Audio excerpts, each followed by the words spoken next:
बढ़ुची अनुभव वर्षा मामला उभय पक्ष एवं सोशल मीडिया रे रखुवा तथ्य को डिजिटल एविडेंस हिसाब रे ग्रहण कर अनुभव को वकिल अश्विनी दुबे कनक न्यूज को से कहते जे कोर्ट यह घटना को गंभीरतार सह विचार को नहीं पारती। सेलिब्रिटी हेले विवाह विच्छेद आईन समस्त समान। विवाद मामला रे पुणी मुह खोली अनुभव महांती वकिल तेज विवाह विच्छेद क्रूरता एक बड़ कारण।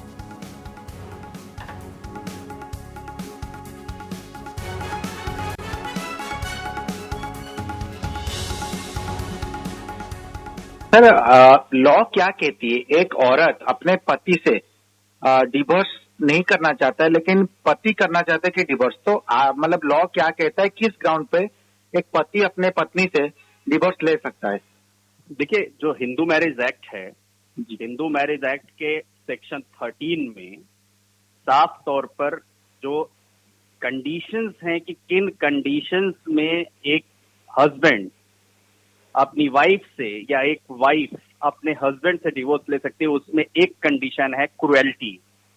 क्रुएल्टी के अंतर्गत मानसिक रूप से क्रुएल्टी, शारीरिक रूप से क्रुएल्टी, इवन की 498, 405, 406 जैसे केसेस में फंसा देना और उसके बाद उससे अगर बरी हो जाता है हस्बैंड, तो वो एक क्रुएल्टी।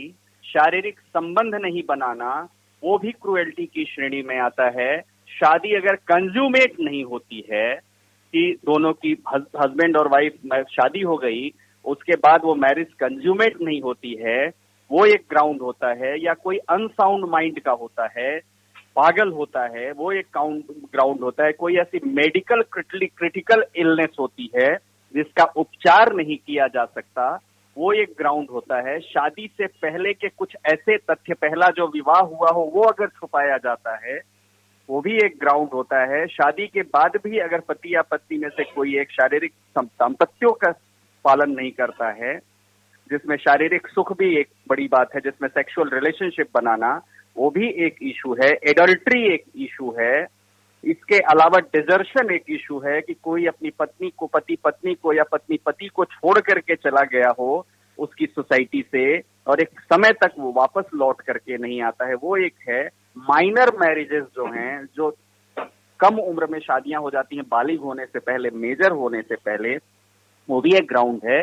उसके अलावा म्यूचुअल कंसेंट पर भी, आपसी सहमति से भी डाइवोर्स लिया जा सकता है। सर, आपसी सहमति में अगर पत्नी राजी नहीं होता है तो आपसी सहमति का मतलब यही होता है कि पति और पत्नी दोनों जाकर के जब जाएं तभी वो आपसी सहमति 13B में वो कवर होगा। अगर नहीं तो क्रुएल्टी एक ग्राउंड है। क्रुएल्टी में जैसे ये होता है कि मैरिज अगर कंज्यूमेट नहीं हुई है, शादी हो गई, कोई संबंध नहीं बना, तो वो एक बड़ा ग्राउंड होता है डाइवोर्स लेने का। तो सर, क्रुएल्टी को तो प्रूफ करना पड़ेगा। अगर क्रुएल्टी प्रूफ नहीं होता है तो बिल्कुल प्रूव नहीं होता है तो एक अलग इशू है, तब तो कोर्ट देखेगा, कोर्ट का डिसीजन होना है। परंतु अभी क्या होता है, जिन रिलेशंस में पति और पत्नी के बीच में विवाद हो गया, दोनों साथ में नहीं रहती, तो कोर्ट की अप्रोच ये होती है कि बजाय उनकी लाइफ को र्यून करने के, उन्हें अलग कर दो। क्योंकि कोई भी ऐसा कानून नहीं है जो फोर्स कर सके, दबाव बना सके किसी दूसरे के ऊपर दूसरे के साथ रहने का।